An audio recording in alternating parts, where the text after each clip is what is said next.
Fils et du Saint-Esprit. Amen. Le peuple qui marchait dans les ténèbres a vu s'élever une grande lumière.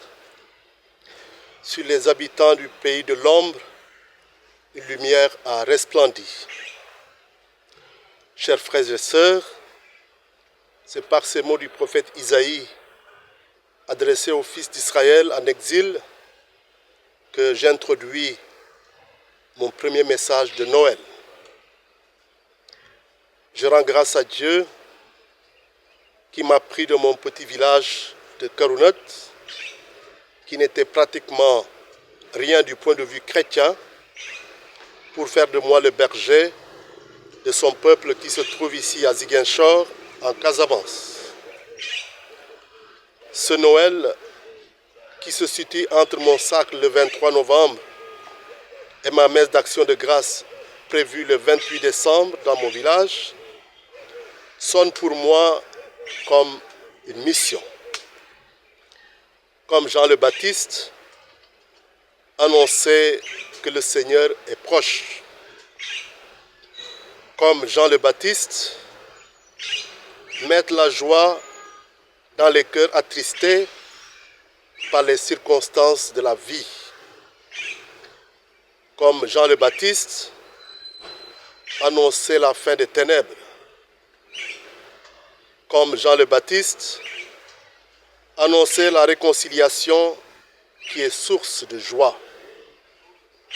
Comme Jean le Baptiste, donner au peuple de connaître le salut par la rémission de ses péchés, grâce à la tendresse et à l'amour de notre Dieu. Le peuple qui marchait dans les ténèbres a vu se lever une grande lumière. Comme le prophète Isaïe, je voudrais adresser ces mots d'espérance à tous les fils et filles de notre terre de Casamance qui sont exilés, qui sont déplacés. Exilés ou déplacés depuis tellement longtemps pour certains qu'on en vient à oublier leur état et leur précarité. L'exil des fils d'Israël à Babylone a duré aussi longtemps que celui de beaucoup de nos frères et sœurs ici. Les prophètes comme Ézéchiel ou Jérémie en ont largement parlé dans leurs livres. Le prophète Isaïe, en annonçant le retour des exilés comme acte messianique, invite tous les exilés de tous les temps à garder confiance en Dieu qui n'oublie aucun de ses enfants.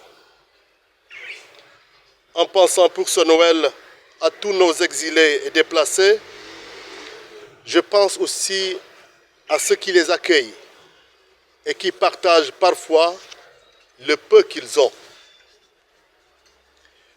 Que Dieu qui voit ce que chacun fait dans le secret de son cœur rende à chacun à la mesure de son cœur.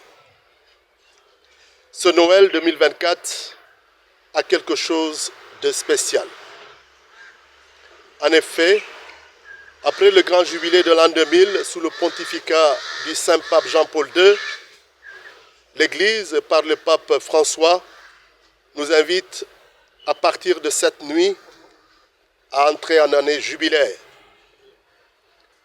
L'année jubilaire dans la Bible est une année de remise de dettes, une année de libération des prisonniers,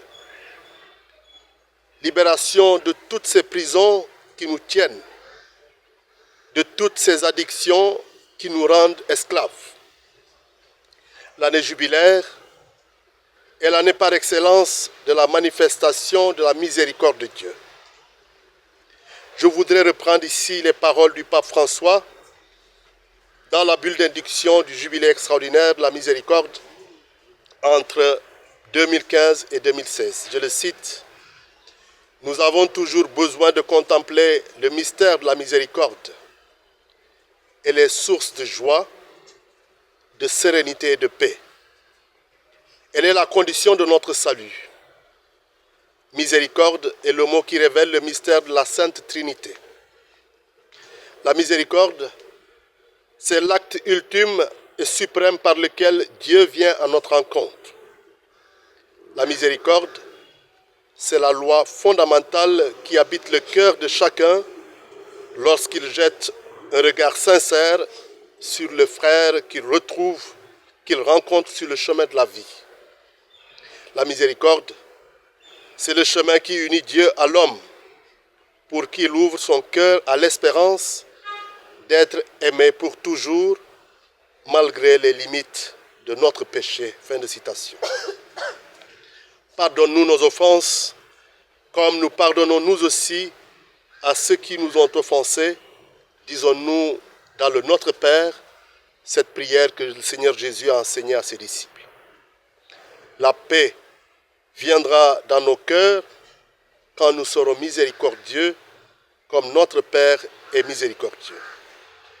Je manifeste ma proximité à tous ceux et celles qui ont du mal à pardonner, en priant le Seigneur de toucher leur cœur, puisque le pardon est la seule porte de sortie de la chaîne de violence. Je vous souhaite à tous, chers frères et sœurs, d'ici et d'ailleurs, un joyeux Noël et que la joie règne dans nos cœurs.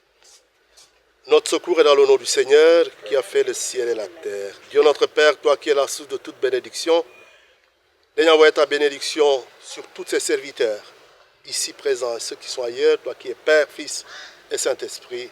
Amen.